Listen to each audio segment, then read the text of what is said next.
there! Today we'll be talking about Burgmüller's Ballade, Opus 100, number 15. Burgmüller was a German pianist and a composer, most famous for his 3 sets of children's etudes. I remember as a young child, I especially enjoyed playing his etudes. Every single etude had a unique character and title to it. Now as a teacher, I really enjoy teaching them as well for the exact same reasons. There are a few things we can do to make our interpretation of this piece really special. The first is to imagine a storyline behind the music. I know the title Ballade is not the most helpful. After all, it just means story, but Burgmüller does write misterioso at the start of the piece. I like to imagine representing the starting theme of the music, a very mischievous goblin, a creature of the night.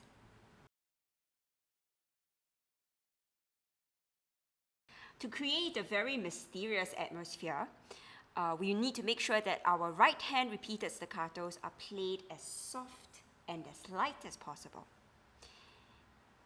In performing these repeated staccatos, I play the staccatos from the keyboard and not from above the keys. Every single time I play a staccato, my fingers do a subtle motion of plucking inwards, and I make sure my wrists are loose and flexible.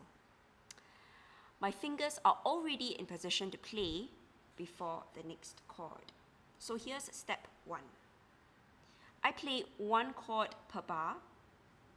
Each bar is 3 beats long, and by beat 2, I'm ready to play the next chord. So here goes. 1, 2, 3, 1, 2, 3, 1, 2, already in position. 1, 2, 3, 1, 2, 3. Once you've mastered that, you can try it faster. So here's step 2 with the same principles. 1, 2, 3, 1, 2, 3, 1, 2, 3, and even faster. 1, 2, 3, 1, 2, 3. You can even test your staccatos out with this variation.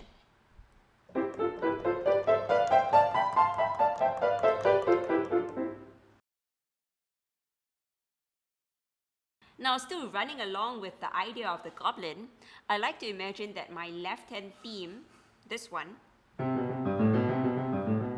is the goblin sneering very nastily.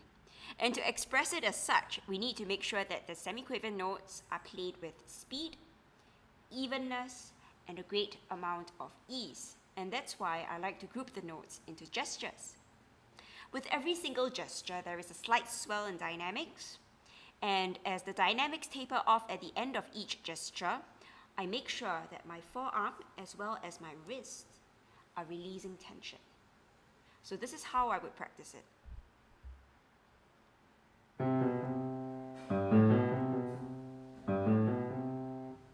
Then I can add the right hand in.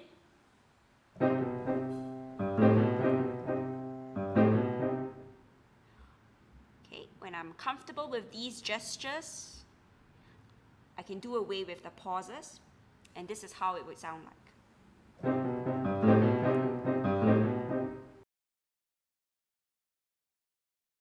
When we come to the middle section of the piece, very obviously, the character changes. It is no more a goblin. I imagine it is a very graceful and elegant princess dancing to a waltz. And what is most important to do in this section is to bring out the very lyrical right-hand melody. Now, when I tell that to most students, what happens is that they really punch out every single note of the right-hand melody. Now, that is not a solution because it's going to make the sound very harsh. What is much more effective is to tone down the left hand so that the right hand does not struggle to project. Here's how we're going to practice. Step 1, we're going to play just the right-hand melody, and we're going to feel right to the bottom of the key with the best legato touch that we can do. It's going to sound like this. 1, 2, 3. 3, 2, 3.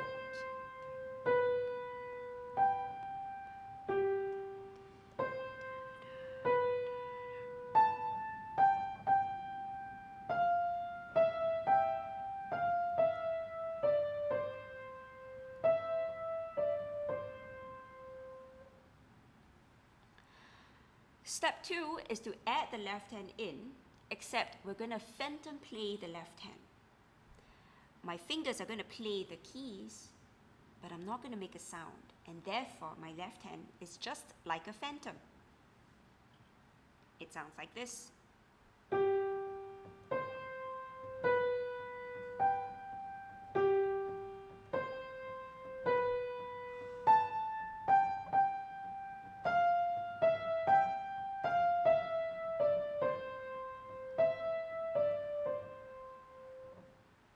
Now, when I'm phantom playing my left hand, I notice that my left forearm has a floating sensation. It is this very sensation that will allow me to play softly without dropping a note. So, here's the next step. I'm going to do the same thing, but this time I'm going to allow my left hand to make the occasional sound.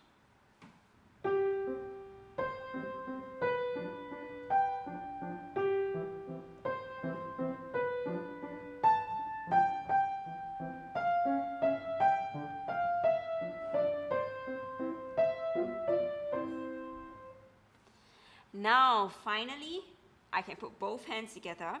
I'm going to play the left hand as softly as possible without dropping notes. I just need to make sure that I'm sensing that floating feeling in my left forearm.